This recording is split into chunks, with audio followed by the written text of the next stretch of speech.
Suiga pai. Ela foi jogada no chão, algemada na frente da criança que amava, tudo porque era uma babá negra em um condomínio de luxo. Enquanto tentava mostrar que era inocente, o policial a chamava de empregadinha e dizia que ela não pertencia àquele lugar. Mesmo depois da mãe da criança gritar que ela era da família, o policial saiu impune. Mas o que parecia ser mais um caso abafado virou uma luta nacional por justiça, com provas secretas, ameaças e um julgamento histórico que parou o país. Se você acredita que ninguém deve ser julgado pela cor da pele, comente agora. Justiça para todos. O céu estava limpo, com o sol refletindo nos muros altos e impecavelmente brancos do condomínio Lakeview Gardens, em um bairro de classe alta na Flórida. As árvores bem podadas balançavam suavemente com o vento e o som de risadas infantis ecoava ao longe. Clarice caminhava com passos firmes, mas discretos, usando o uniforme simples de babá, calça bege, camiseta branca e uma mochila leve nas costas. Seus cabelos estavam presos em um coque limpo e elegante. Ela já conhecia o porteiro. Já tinha entrado ali dezenas de vezes. Ela sorriu com educação para o segurança da portaria. Boa tarde, Sr. Jeff. Vim buscar a Olivia, como sempre. Ah, claro, Clarice.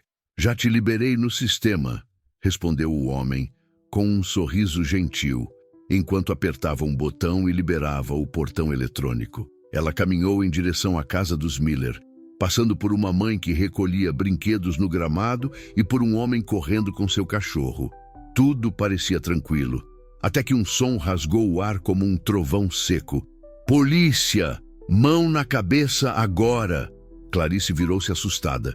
Um carro da polícia parou bruscamente na calçada, e de dentro dele saltou um homem branco, alto, com olhos cheios de fúria e uma mão já no coldre. Eu disse mão na cabeça. Agora! Ela levantou as mãos no reflexo, o coração disparado no peito. Moço, eu não fiz nada. Eu trabalho aqui, sou a babá da Olivia. Fica calada, ele gritou, já se aproximando. O distintivo em seu peito dizia Officer D. Carter. Clarice tentou manter a calma, com a voz trêmula. Por favor, olha meu celular.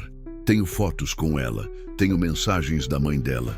Ela estendeu o aparelho, mas o policial o derrubou no chão com um tapa. Você tá tentando enganar quem, hein? O que uma mulher como você faz aqui nesse condomínio? Eu trabalho, senhor. Sou babá. Todo mundo me conhece aqui. Não me interessa. Você é só uma empregadinha. Fica na sua classe. De repente, ele a empurrou contra o chão com brutalidade. Clarice gritou de dor ao sentir o joelho dele pressionar suas costas. Os moradores começaram a se aproximar, alguns gravando com os celulares, outros apenas assistindo em silêncio. As algemas prenderam seus pulsos com um estalo seco. Lágrimas escorriam pelo rosto dela. Isso é um engano. Eu não fiz nada. Nesse momento, uma voz feminina ecoou no ar, carregada de desespero. Clarice! Meu Deus! O que você está fazendo com ela? Era Susan Miller, mãe da pequena Olivia. Corria descalça, com o rosto transtornado e a filha no colo. Ela é a babá da minha filha. Solta ela agora. Ela é da família. O policial hesitou por um segundo, mas logo se recompôs. Senhora, por favor, mantenha distância. Estou apenas fazendo meu trabalho. Seu trabalho? Você está espancando uma mulher inocente? Você ficou maluco? Clarice olhava para Susan com os olhos marejados, o rosto pressionado contra o chão quente da calçada. Me ajuda, por favor. Mesmo com a confirmação da mãe, o policial não soltou Clarice. Chamou reforços, alegou o procedimento padrão e a levou algemada para a viatura. Moradores sussurravam entre si.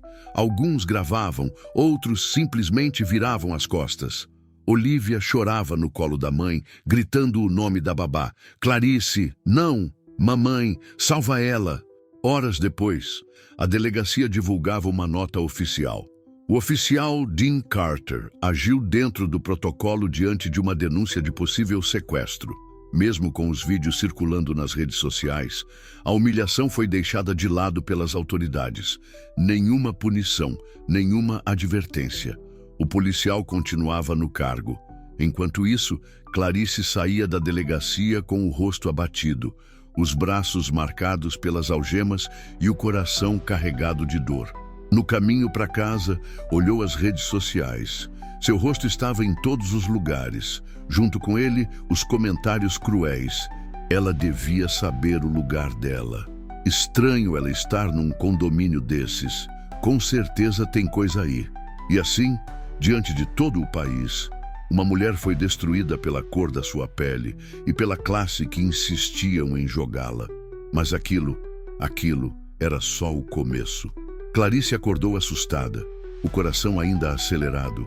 O sol mal entrava pela fresta da cortina, mas seu corpo inteiro latejava como se tivesse sido atropelado. Suor escorria por sua nuca e o lençol grudava no corpo. O mesmo pesadelo de sempre. A rua quente, o joelho do policial esmagando suas costas, os olhos indiferentes dos moradores e a voz dele, aquela maldita voz. Você é só uma empregadinha. Fica na sua classe. Ela levou a mão à boca, tentando conter o choro. Não queria acordar Denise, que dormia no quarto ao lado, mas era impossível sufocar aquela mistura de vergonha, raiva e medo. As marcas nos pulsos ainda estavam visíveis.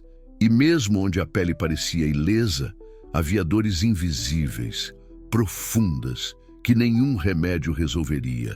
Na cozinha, Denise preparava café quando Clarice entrou, os olhos vermelhos, passos arrastados. A irmã mais velha a observou em silêncio por um instante antes de se aproximar com cuidado. Dormiu mal de novo? Clarice apenas assentiu. Você precisa conversar com alguém, Clarice. Um terapeuta, Eu preciso que o mundo pare de me ver como uma ameaça, Denise. É isso que eu preciso, interrompeu com a voz fraca, mas firme. Denise não respondeu. Apenas colocou uma xícara na frente dela. O celular vibrou na mesa. Mais notificações, mais mensagens, mais vídeos sendo compartilhados. A cena da humilhação de Clarice estava em todos os lugares.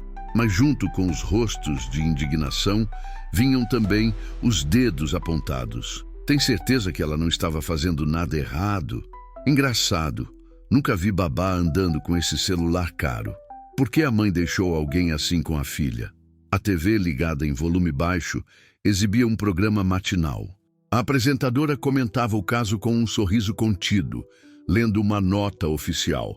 Segundo o Departamento de Polícia de Palm Heights, o oficial Dean Carter agiu dentro do protocolo diante de uma denúncia de sequestro e cooperou integralmente com os procedimentos internos. Ele permanece em serviço. Clarice fechou os olhos com força, tentando conter a raiva.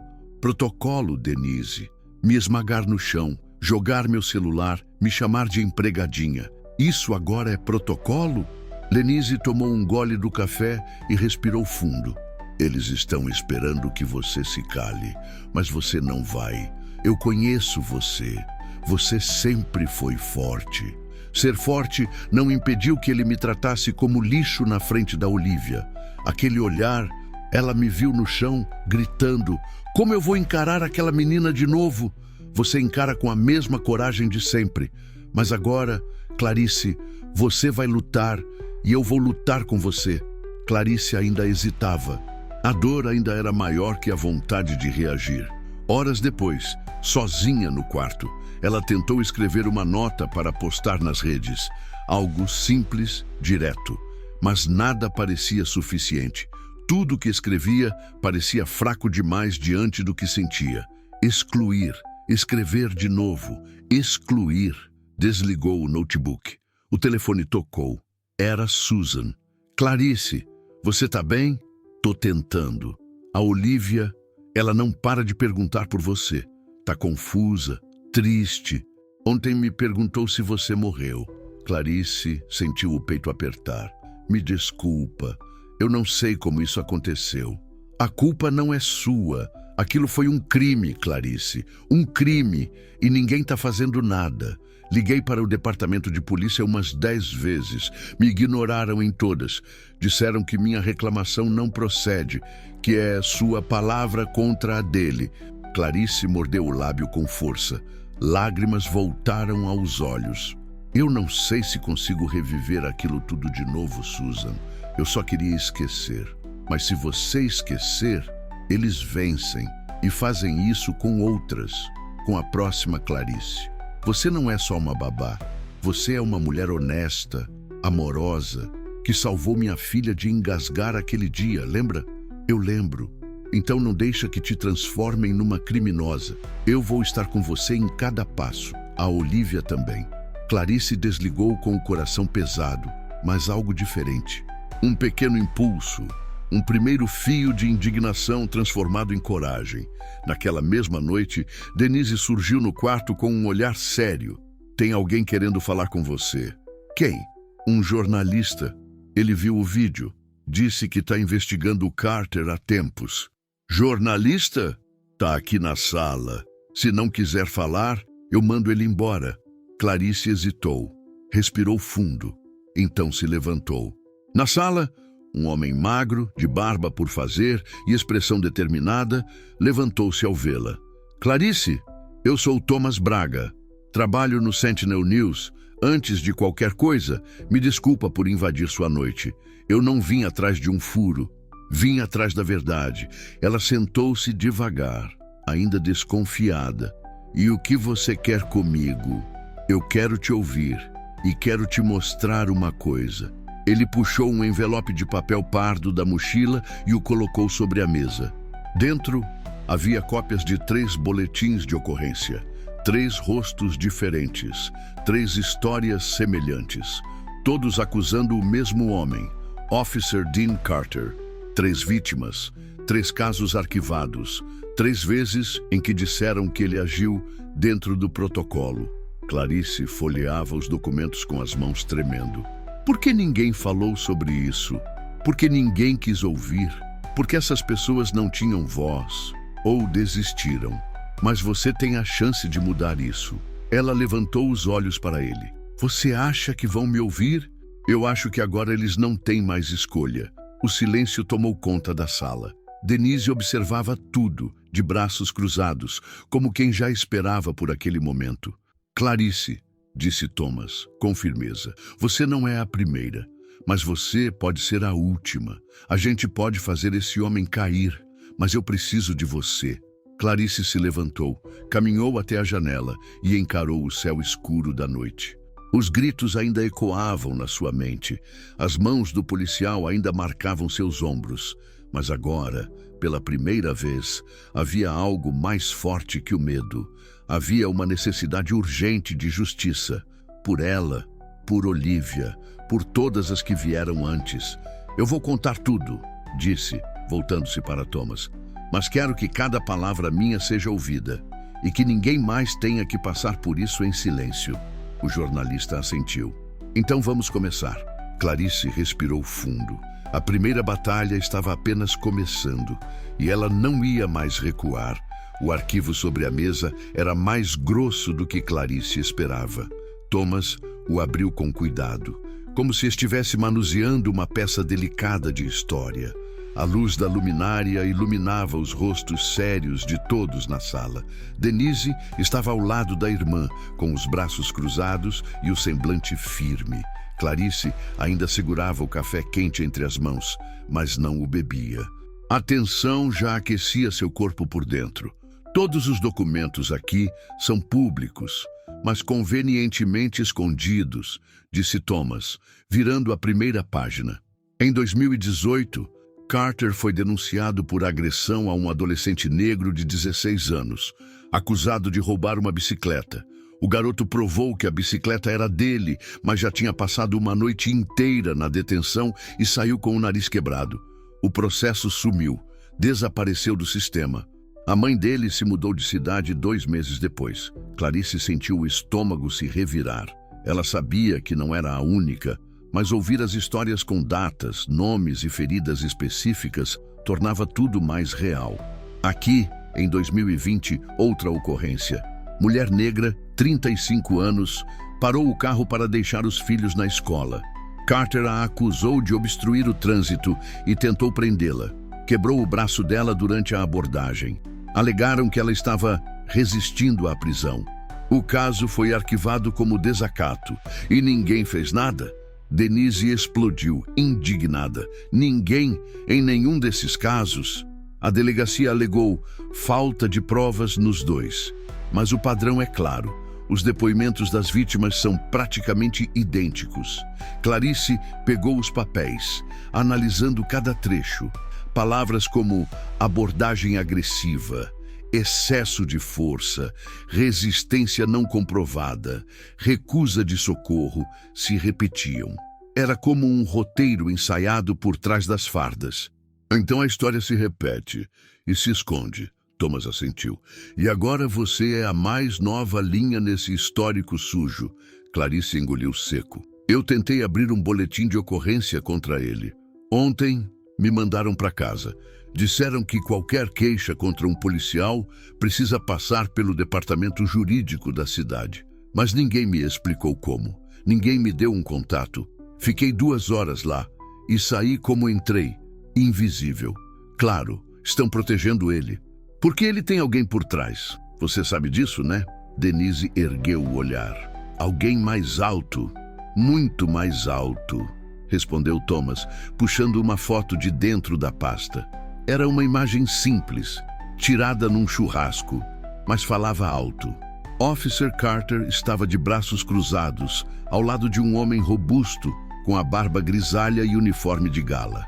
Esse é o xerife Edward McLean, cunhado do Carter, casado com a irmã dele há 15 anos e chefe da corporação local. Isso explica tudo, murmurou Clarice.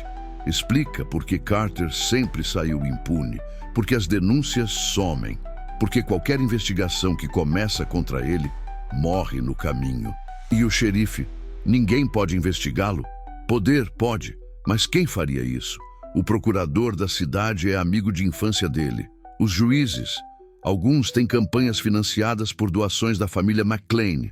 Isso aqui, Clarice, é um sistema inteiro construído para se proteger. Clarice olhou para a irmã.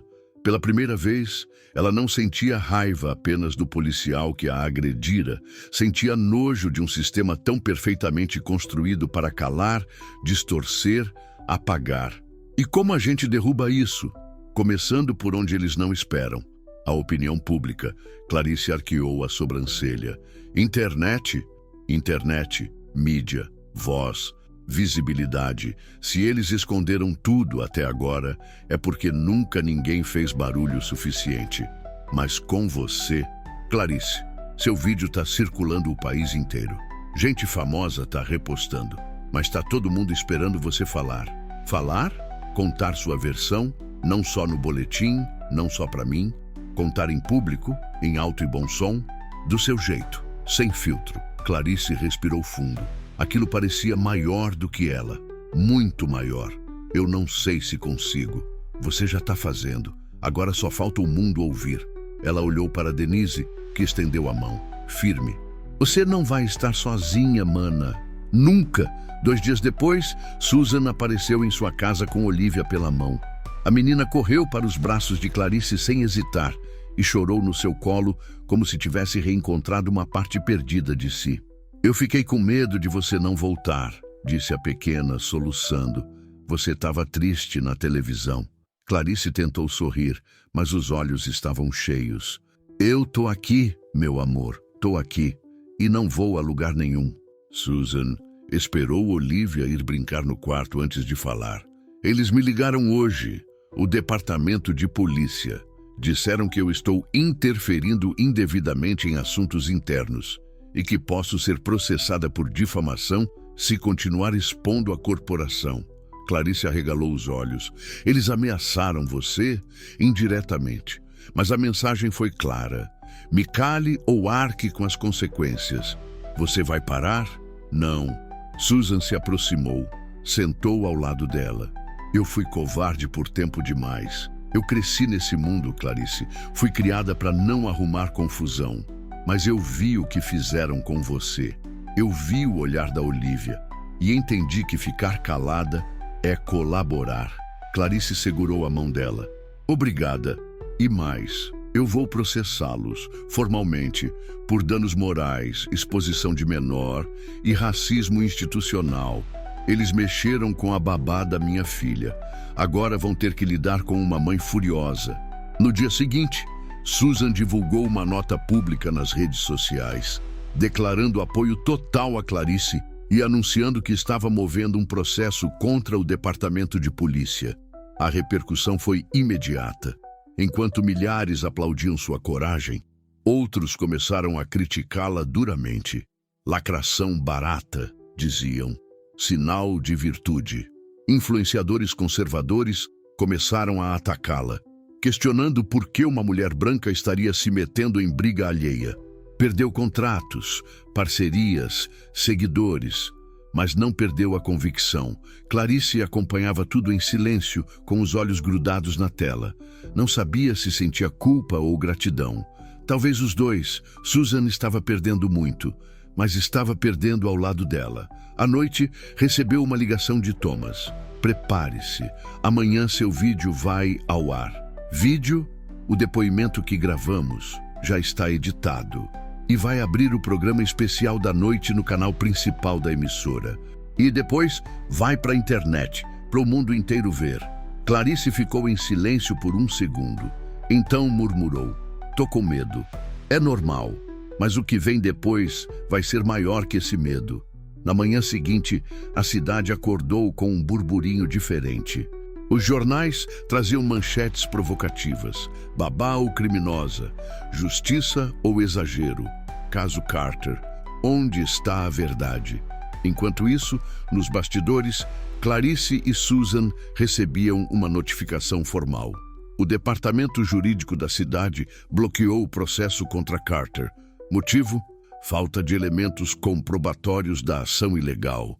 Clarice ficou imóvel diante do papel, a tinta ainda fresca, o carimbo oficial, tão frio, tão limpo.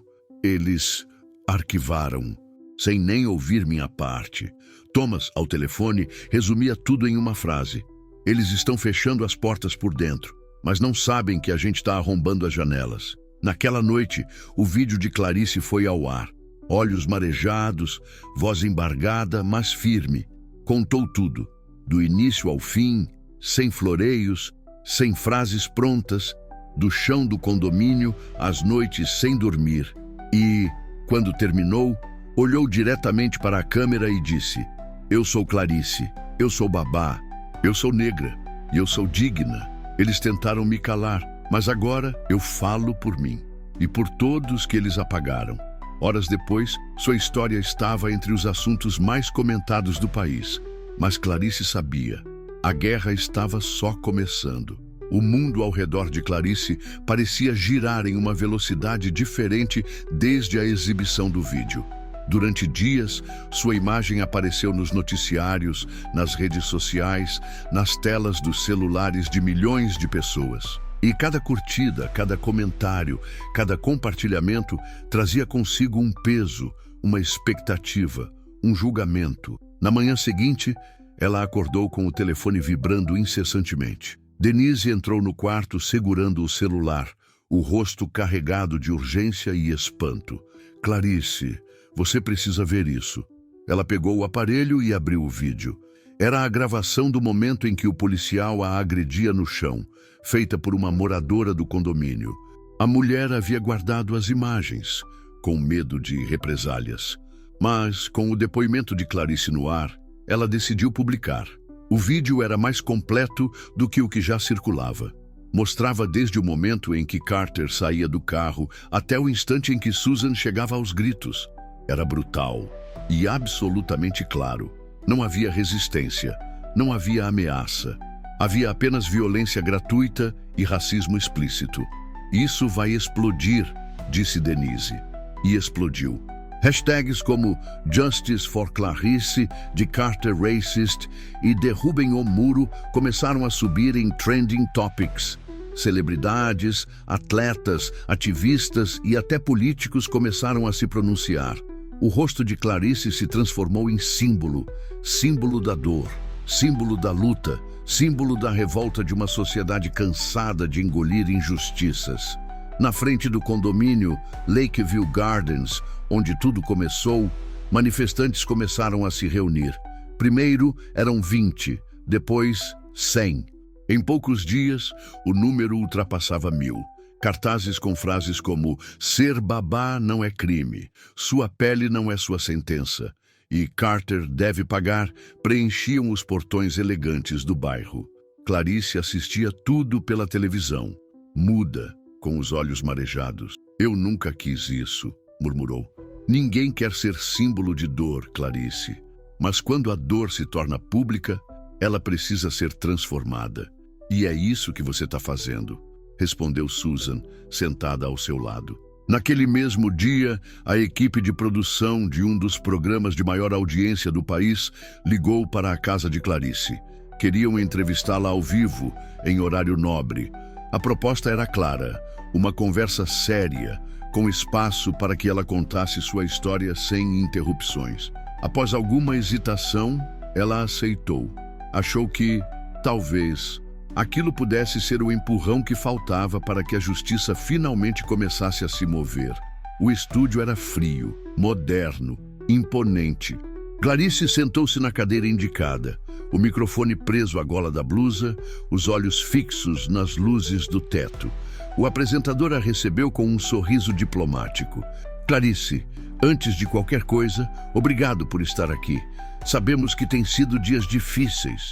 Ela assentiu, tentando manter a respiração controlada. A entrevista começou bem. O apresentador a deixou falar. Clarice contou, mais uma vez, o que viveu. Explicou com calma o que sentiu, o que pensou.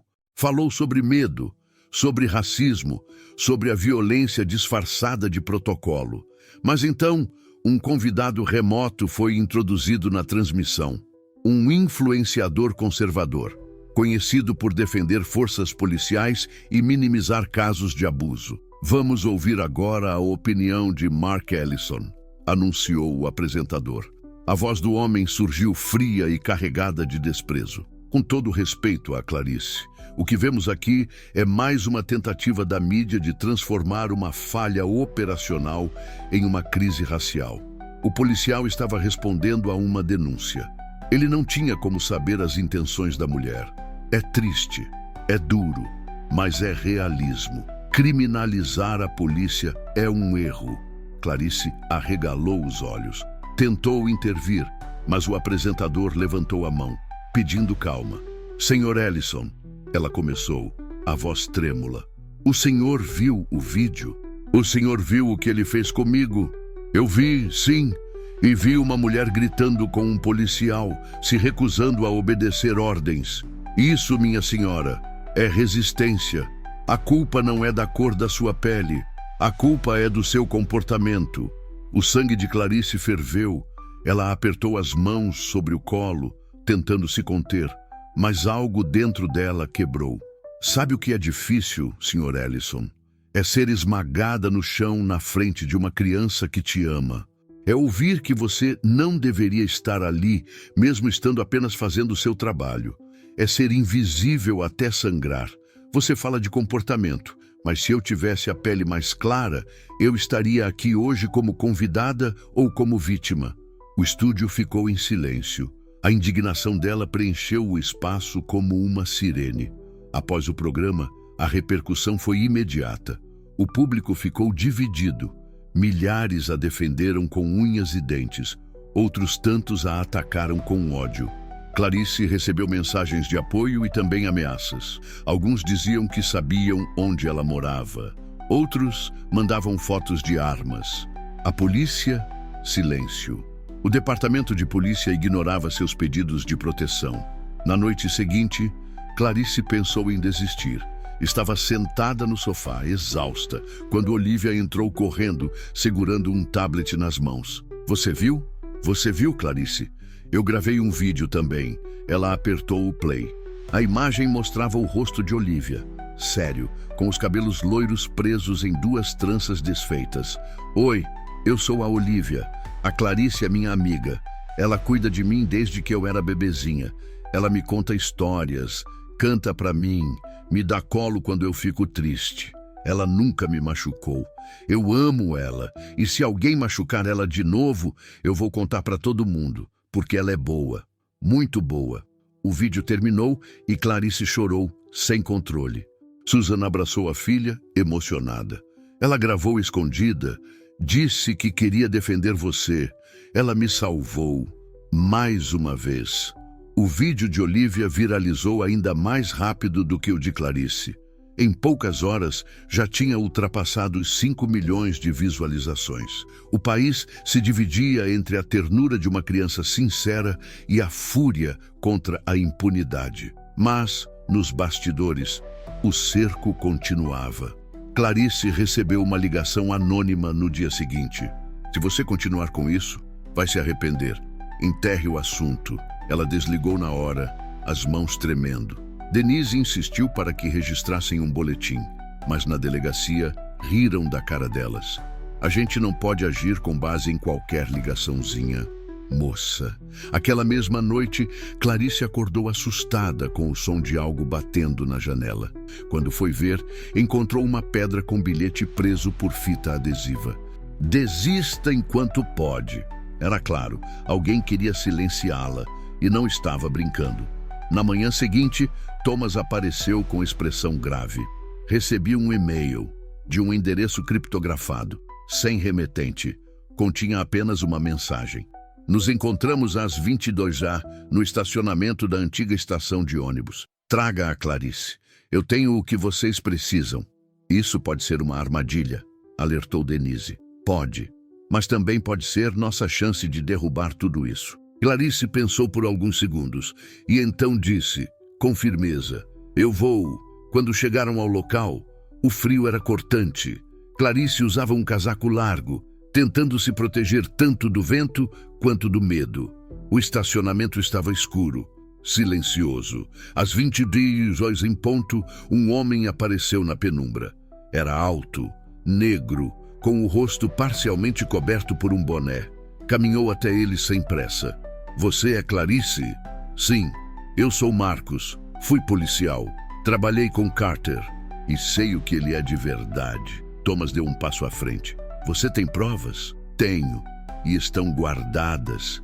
Ele é podre, violento, protegido pelo xerife. Eu fiquei calado tempo demais, mas quando vi o que ele fez com você, eu soube que já não dava mais. O que exatamente você tem? Cópias de relatórios internos, filmagens da delegacia, áudios, nomes, tudo. Clarice sentiu o coração disparar. Por que agora? Porque agora o país está vendo. E porque, diferente dos outros, você não se calou. Marcos entregou a Thomas um pendrive. Isso é só parte. O resto eu entrego depois. Mas cuidado. Tem gente que mata por bem menos do que vocês estão tentando fazer. Ele desapareceu na escuridão. Thomas apertou o pendrive como se segurasse uma arma. Agora, Clarice, agora começa a guerra de verdade. O sol ainda nem tinha nascido quando Clarice despertou.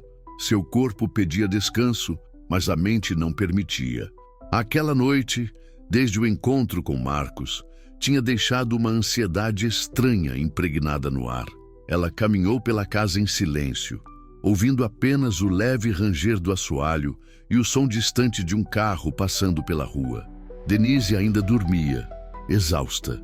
Susan e Olivia haviam voltado para casa na noite anterior, depois de passarem o dia todo com Clarice tentando distraí-la com jogos e desenhos animados. Na cozinha, Clarice se sentou à mesa com o pendrive nas mãos. Aquilo parecia uma chave, mas para abrir o quê? A ruína de um homem, a queda de um sistema ou o início de um novo pesadelo? Ligou o notebook com as mãos trêmulas, inseriu o dispositivo e esperou o conteúdo carregar. Dentro da pasta, dezenas de arquivos organizados por data, vídeos, áudios, PDFs. Ela abriu um dos vídeos. Era uma gravação de dentro da delegacia. Carter aparecia conversando com outro oficial, rindo. A legenda, capturada por um microfone escondido, transcrevia com exatidão a conversa. Você viu a cara daquela mulher? Achando que só porque cuida de criança rica vai andar por aí como se fosse dona de alguma coisa. A patroa apareceu na hora, né? E daí? Soltei depois que a mulherzinha surtou, mas já estava no chão mesmo. Fez o que tinha que fazer. Mostrei quem manda. Clarice pausou o vídeo, o coração disparado. Aquilo era mais do que uma confissão. Era uma celebração da própria crueldade. Carter se vangloriava do que havia feito com ela. E com certeza não era a primeira vez. Ela abriu outro arquivo. Dessa vez, um áudio. A voz de Marcos, ainda como policial, registrava um depoimento interno sobre uma ocorrência que jamais foi oficialmente relatada. Oficial Carter entrou em confronto com um jovem negro na Zona Leste. O garoto estava apenas filmando uma batida. Carter tomou o celular e o agrediu com a coronha da arma. O menino perdeu 2 dentes. Quando questionei, Carter disse: "A gente tem que mostrar para essa gente que tem limite." Clarice tapou a boca com as mãos. As provas estavam ali e eram inegáveis. Quando Denise acordou e a encontrou no sofá, a irmã parecia uma estátua. Os olhos vidrados no monitor, as mãos geladas. "Clarice?" Ela apenas apontou para a tela. Denise se aproximou e começou a ver os vídeos, um por um. O silêncio que as envolveu era espesso, carregado de horror e indignação. Denise tirou o celular do bolso e ligou para Thomas. "Temos tudo." 2 horas depois, o jornalista chegou acompanhado de uma advogada. Era jovem, negra, com postura impecável e olhos que queimavam com a mesma indignação silenciosa que Clarice carregava. "Meu nome é Lúcia Mendes, especialista em direitos civis e ações federais. Thomas me mostrou parte do material. Com isso, conseguimos acionar o Departamento de Justiça e abrir uma investigação federal contra Carter. E, se formos espertos, contra todo o departamento.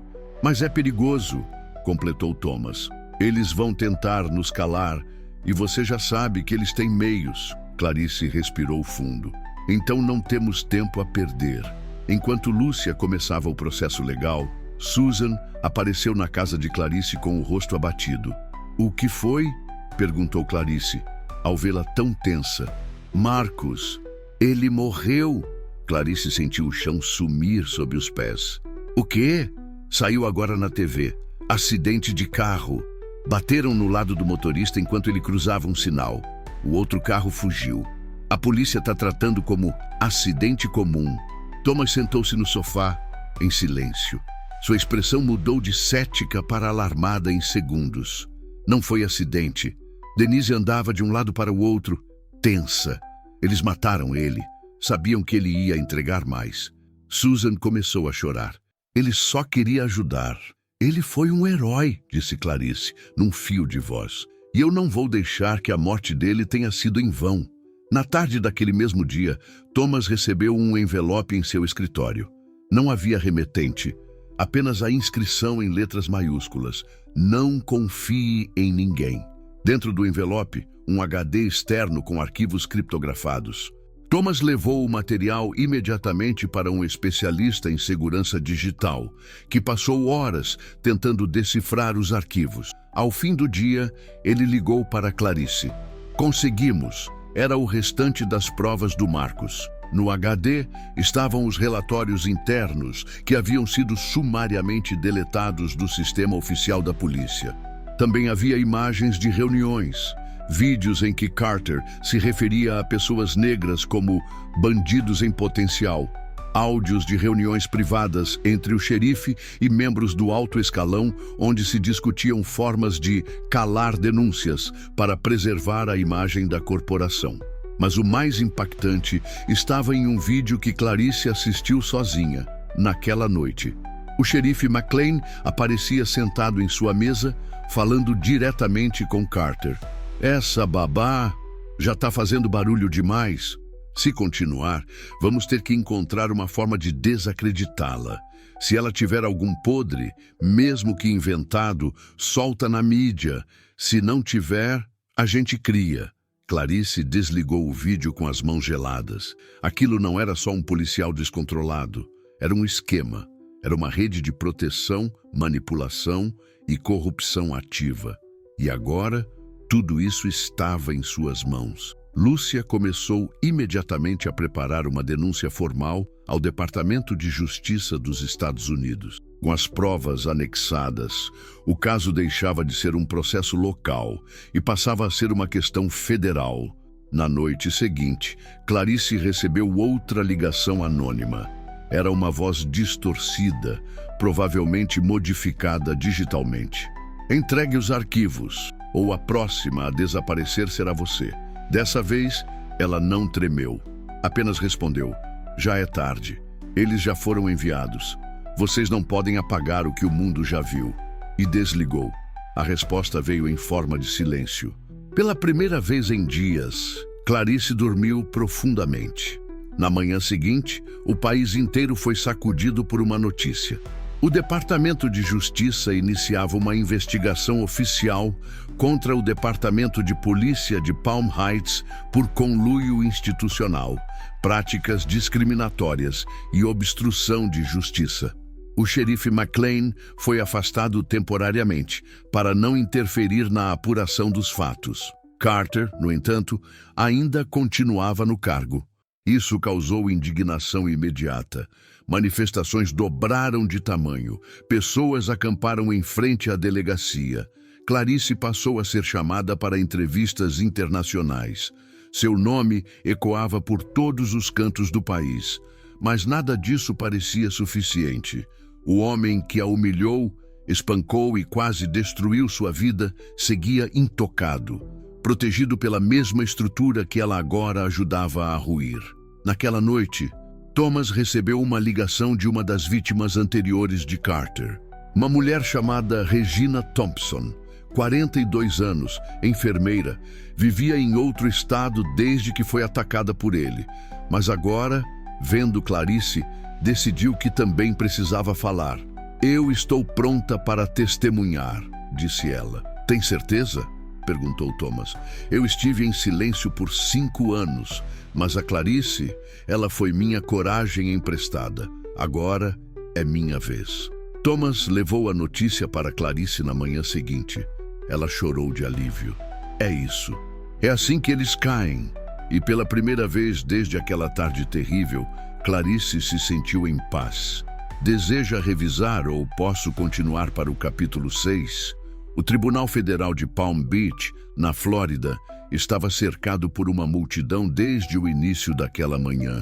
Carros de imprensa estacionados nos arredores, repórteres posicionados nas calçadas, vozes narrando cada movimento das testemunhas que passavam pelos portões. Nas redes sociais, milhares de olhos aguardavam ansiosamente o que se tornaria um dos julgamentos mais importantes do ano.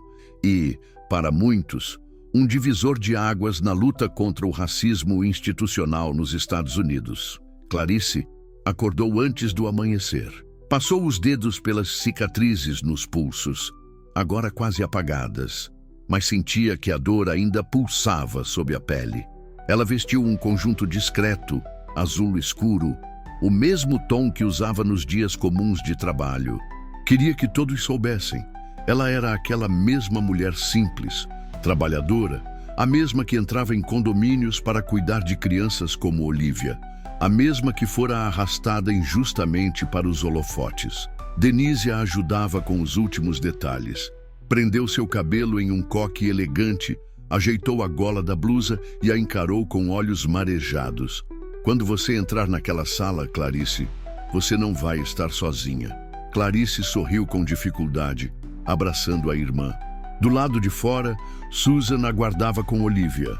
A menina segurava um cartaz escrito em letras coloridas. A Clarice é minha heroína. Ela vestia um vestido rosa, os cabelos em tranças apertadas e um olhar decidido, como se soubesse, mesmo tão pequena, que aquele dia era histórico. Tá pronta? Perguntou Susan. Nunca estive tanto. Do lado de dentro, o ambiente era frio, marcado por bancos de madeira e paredes revestidas em mármore claro. Clarice se sentou ao lado de Lúcia e Thomas. O promotor federal, um homem negro de postura imponente, chamado Andre Wallace, se levantou e iniciou a apresentação das provas com precisão cirúrgica. Imagens, áudios, relatórios e vídeos começaram a surgir no telão do tribunal. A cada arquivo apresentado, um novo pedaço da verdade caía como uma pedra sobre o silêncio. O vídeo em que Carter ria após agredir Clarice. O áudio do xerife conspirando para desacreditá-la. As declarações de Marcus, que entregou a primeira leva de provas antes de morrer. Tudo cuidadosamente editado, documentado e autenticado. Do outro lado do tribunal, Carter estava sentado, terno escuro, rosto inexpressivo. Tinha as mãos entrelaçadas no colo, como se estivesse tentando esconder a tensão. Mas era visível, o suor na testa, o tremor leve nos dedos. Pela primeira vez em sua vida, ele estava sem controle da narrativa. O advogado de defesa tentava descredibilizar os testemunhos, alegando manipulação de provas, excesso de interpretação, perseguição midiática. Mas a parede de evidências se tornava cada vez mais intransponível. A primeira a depor foi Clarice. Ela subiu ao púlpito com passos firmes. Quando começou a falar, o tribunal silenciou completamente. Eu sou babá. Cuidar de crianças é o que eu faço com amor. Eu estava indo buscar a Olivia, como fazia todos os dias. Nada naquele dia era diferente, até que fui tratada como criminosa, humilhada, pisada, reduzida. Ela parou por um instante, inspirou fundo, e eu não fui a primeira. O Sr. Carter fez isso antes, fez com outros, com outras, só que ninguém quis ouvir. Mas agora vocês têm que ouvir, não por mim, mas pelas próximas que podem viver o que eu vivi. Porque quando vocês ignoram uma agressão, vocês a autorizam a acontecer de novo. Lúcia segurava um lenço no colo, discretamente. Thomas filmava tudo com as mãos trêmulas.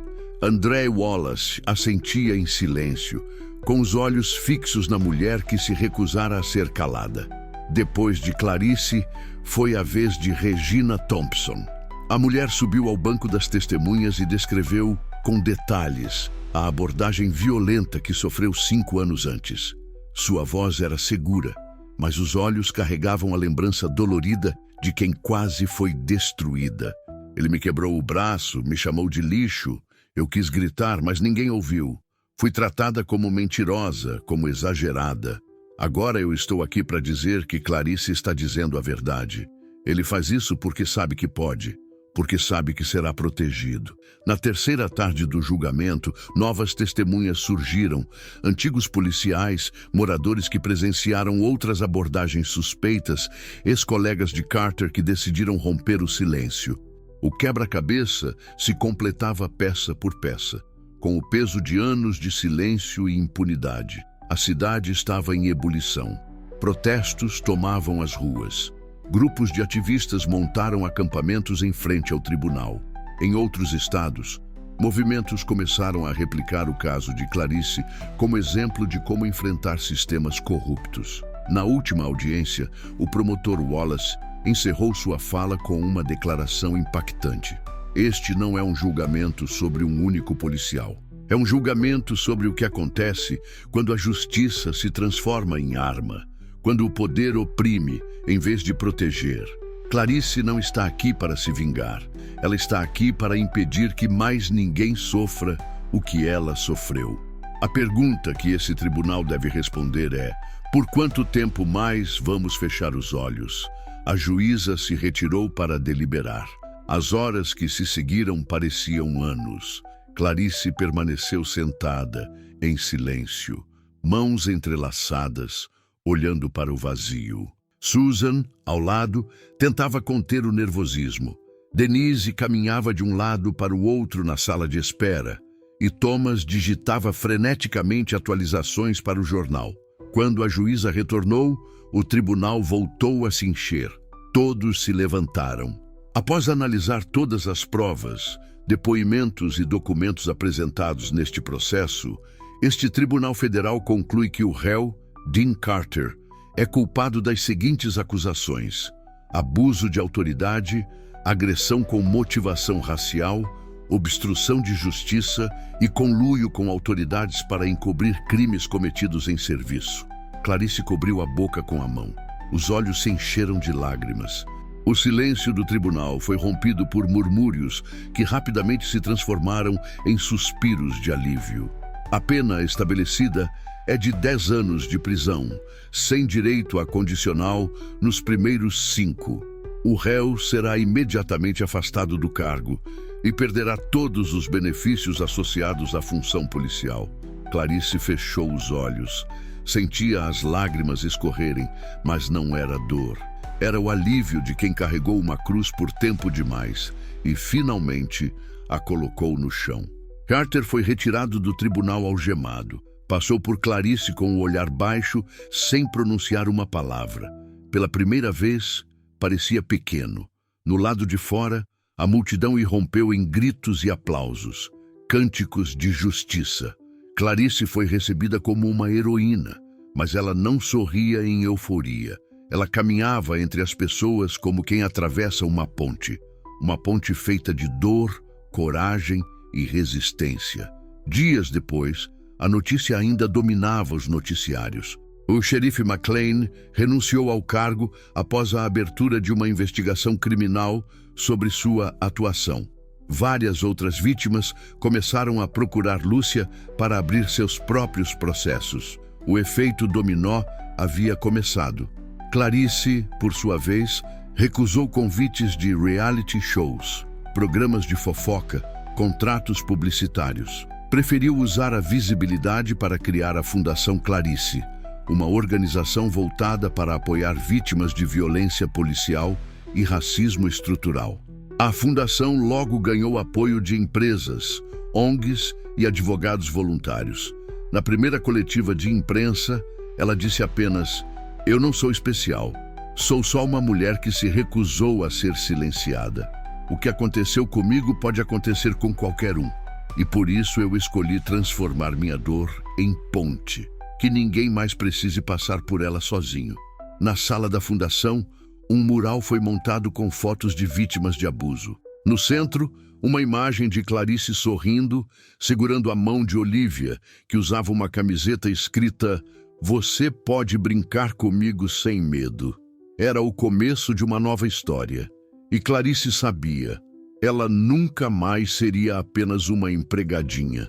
Quantas Clarices ainda precisam gritar para serem ouvidas? Essa história não é apenas sobre uma mulher. É sobre um sistema que insiste em calar, em apagar, em desumanizar. Mas também é sobre resistência, sobre coragem, sobre levantar a voz mesmo quando tudo ao redor manda você se calar. Agora eu quero saber de você. O que teria feito no lugar de Clarice? Você já presenciou ou viveu algo parecido? Deixe sua opinião nos comentários. Vamos continuar essa conversa.